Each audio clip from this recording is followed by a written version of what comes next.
Hi guys! Welcome back to my YouTube channel. Good morning, good afternoon, good evening sa ating lahat. Saan man tayo sulok ng mundo. Sana'y nasa mabuti tayong kalagayan at ligtas sa anuman masamang kapahamakan. At bago ang lahat, shoutout muna tayo sa founder ng Kalingap, Kuya Val Santos Matubang, Ate Edna Vlogs, Kalingap Rob, syempre kay Jack Matubang at sa lahat ng mga sponsor. At syempre sa atin Langga Richelle at kay Dudong Roel. At syempre shoutout kay Tita Thankful, Sis Lydia, ay Tita Lydia, and sis Pixie. Mega love shoutout at sa aming Strikers team, Buddy, mega love shoutout sa TVPX. Ayan, at Serm TC, Ate Malu de Los Santos, Ermagalo Mix Vlog, and Hayats Mix Vlog. Shoutout sa inyong lahat. Guys, ano ang ating nakatabnil dyan? Sasagutin natin itong matagal ko na siya pinagmamasdan at pinapanood na itong nakatamnil ko dyan, walang iba, pangalanan ko na si Egypta. At ito ay Kalingap ito noon. At nagtaka lang ako sa kanya dahil nga sinisiraan niya ang Kalingap. Dahil ito siya ay naging reactor ngayon ni Minit. Itanong ko sa'yo, Egypta, bakit mo kinalaban ang Kalingap? Ano ba ang kasalanan ng Kalingap? At bakit ka naging reactor ni Bidit? Noon, tiningnan ko, nasa bakasyon ako. Hindi ko rin nagustuhan ang title mo na si Midit ay tinapon ng Kalingap. Obvious lang na hindi ka nanonood, Egypta. Bakit nasabi ko na hindi ka nanonood? Ha? Si Midit po ay hindi po yung tinapon ng Kalingap noon. Ha? Siya, bago sila nagkahiwalay sa love team, ay narinig mo ang sinabi ni Kalingap Rob na mayroon siyang allowance 5,000. At bago natapos ang kanilang love team, nagbigay muna si Kalingap Rob ng 5,000 kay Midit. Anong pinaglalaban mo? Tapos sasabihin mo, panay ang ngawa mo? Ikaw ang makakasira kay Midit? Dahil lahat na pinagsasabi mo ay puro fake. Tapos ang hilig mo mang shout out sa mga Kalingap, hindi ka nahiya? Ha? At ikaw, Midit, bakit nantanggap ka ng mga reaktor? Ano? Piling sikat ka? Na babae ka? Pilingerang palakak ka? Porket noon, alalahanin mo, ha? Ikaw ang nagkamali. Dahil bakit? Marami kang tinanggap na mga sponsor. Nakikipag-usap ka sa mga sponsor. Kaya nagdahilan ka. Ilang beses ka ba nagpaalam kay Kalingap Rob? Ha? Dahil bakit? Bakit ka nagpapaalam kay Kalingap Rob? Dahil may mga direct ka na na-sponsor eh. Ha? Isipin nyo, makikilala ka ba sa mga sponsor na yan kung hindi ka iblinag ng Kalingap? Diba? Kaya huwag nyong sabihin na Kalingap dito ang nagkakamali. Ha? Dahil bago kayo, ha? Bago kayo kunin ng mga angel, alam nyo na bawal makipag-usap sa sponsor. Bawal mag-direct. Hindi naman bawal. Basta wag mag-direct ang sponsor sa inyo.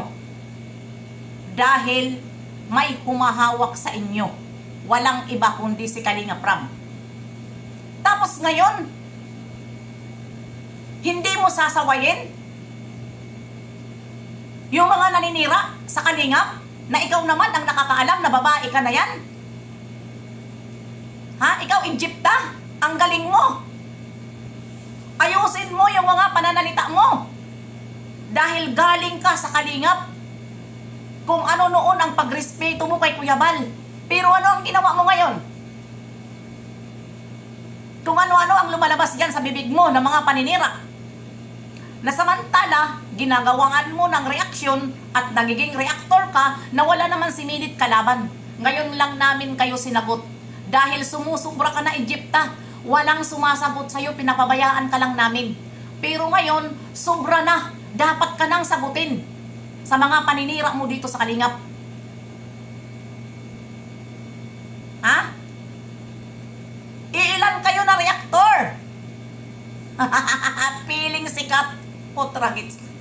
Pilingерang palaka. Itong babae na ito. Sa totoo lang. Ha? Ako isasali kita. Minit isasali kita dito. Dahil alam namin, ikaw ang may kasalanan. Ganon kayo katindi kapag nakakuha na kayo ng sponsor. Tapos ipapalabas nyo. Ganito, si Kalingap Rab. Ganito ang Kalingap. Ipinapalabas nyo. Ganon kayo katindi. Alam mo, Midit. Mautak ka. Sa totoo lang. Ako real talk lang tayo dito. Magalit kayo sa akin, magalit. Mautak ka. Ha? Nung nalaman mo na marami ka ng sponsor, anong ginawa mo? Kunyari, ayaw mo na makipag-love team. Ikaw ang umayaw, ilang beses ka. Ha?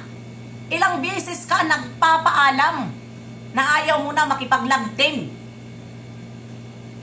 Dahil magulo, dahil maraming basher. Di ba yun ang sabi mo? Hindi mo kaya ang basher. Oh. Bakit mo nasabi yan? Dahil yun na nga, marami nang nagpapadala sa'yo na nakilala ka ng dahil sa Kalingap. Di ba? Mahirap kapag ang taong mautak na tinutulungan sa Kalingap. Tapos sasabihin nyo, babaliktarin nyo, pinagkakapirahan kayo ni Kalingap Rab. Oh, di ba? Makikilala rin ba kayo ng mga sponsor na yan kung hindi kayo ibinablog? Ha? Panoorin nyo kay Putput noon. Live. May sponsor doon na nagsalita na kalaban ito si Midit. Dahil itong babae na ito, doon nyo makikita. Nakaano lang ako, tingin lang ako, pinapakinggan ko lang yung babae na yon na sponsor. Na galit dyan kay Midit. Ha? Nag-i-spoon nag-ano kayo? Puro kayo reaction dito kay Midit. Eh wala naman nangingialam dyan. Ha? Pinabayaan na nga siya eh. Di ba?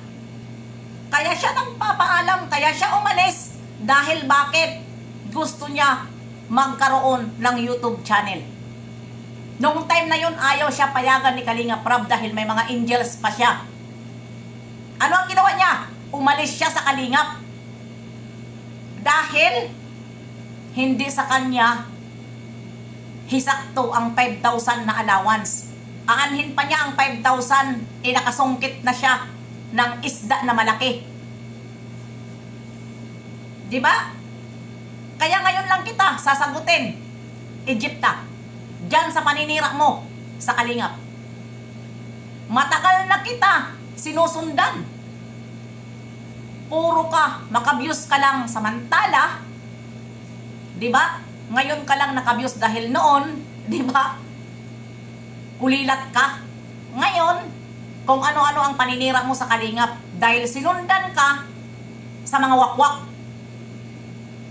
na naniwala dito sa kay Midit. Kaya, ngayon, hindi kita palalampasin. Egypta, sasagutin kita at sasagutin at idadamay ko dito si Midit. Ang kakapal ng mga mukha nyo. Idadamay ko. Dadamay ko dito si Midit. Sa totoo lang, dahil mga fake news kayo, na makasira lang kayo. Lagi nyo sinisiraan ang Kalingap. Pagkatapos nyo makinabang, sisiraan nyo ang Kalingap. Ganon kayo katindi. Ha? Ilang beses na kita pinapakinggan na lagi mo kinakalaban ang Kalingap, Egypta. Kaya magpakatanda na tayo dahil matatanda na tayo. Diyan sa thumbnail ko na sinabi ko matanda ka na, hindi lang naman ikaw ang matanda, pati ako. Yan. Bye-bye. See you next live and upload. God bless sa ating lahat.